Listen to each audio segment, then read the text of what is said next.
Fama lana min syafi'in wala sadiqin hamim. Kita perlu kepada orang-orang untuk syafaat kepada kita.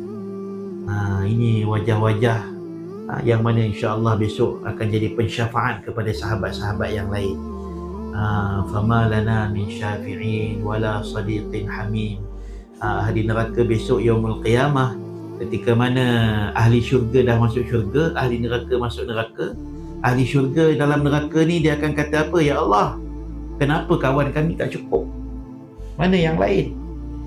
Mana yang datang kelas pagi-pagi Khamis ni?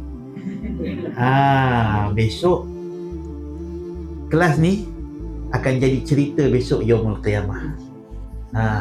Hari ni orang kata dunia ni nyata, akhirat hanya cerita. Besok dunia akan jadi cerita, akhirat yang akan jadi nyata.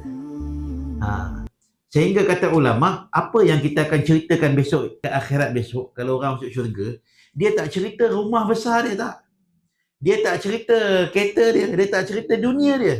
Dia akan cerita dia pergi majlis ilmu, dia pergi majlis Syekh Fulan, dia duduk berzikir pada waktu sekian. Ini yang menjadi cerita kebanggaan dia nanti yaumul qiyamah. Dunia dia tak cerita, dia malu nak cerita dunia dia.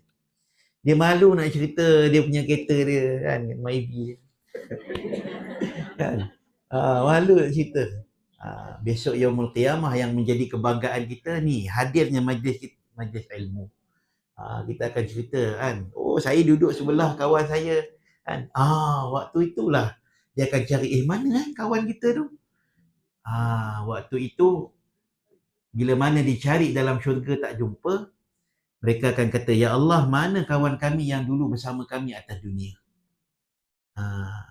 Waktu tu malaikat akan cari, malaikat kata, kawan kamu tu ada dalam neraka Allah. Na'udzubillah min dzalik. Waktu tu ahli syurga diberi izin untuk bagi syafaat. Mereka akan kata apa? Ya Allah, adakah syurga ini tempat nikmat? Syurga ni bukankah tempat untuk menggembirakan kami? Macam mana kami nak gembira kalau kawan, seteman kami, seperjuangan kami atas dunia cari ilmu sama-sama, tak ada bersama kami dalam syurga. Waktu itu Allah Subhanahu Wa Taala dengan kudrat, dengan keagungan dan kasih sayang Allah perintahkan malaikat, ambil kawan dia, masukkan dalam syurga. Cari kawan yang dia maksudkan, cari dalam neraka, tarik masuk syurga. Tanpa ada soalan lain dah. Walau keluarga sekalipun, kecuali orang kafir. Yang penting dia Islam, beriman kepada Allah Ta'ala. Mungkin disebabkan dosa dia dulu dalam neraka Allah, waktu tu boleh bagi syafaat. Waktu tu dia akan tarik, malaikat akan bawa kawan dia ni masuk dalam syurga Allah.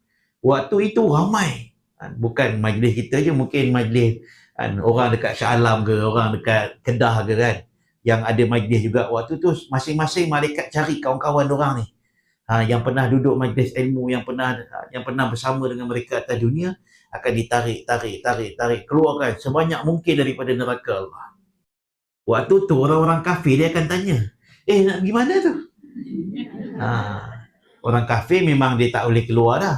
Ada orang-orang Islam yang berdosa waktu tu, mereka pun tanya, kenapa dia dapat keluar?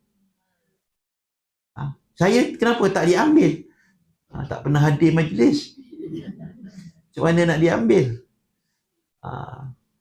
Maka seorang demi seorang dibawa keluar.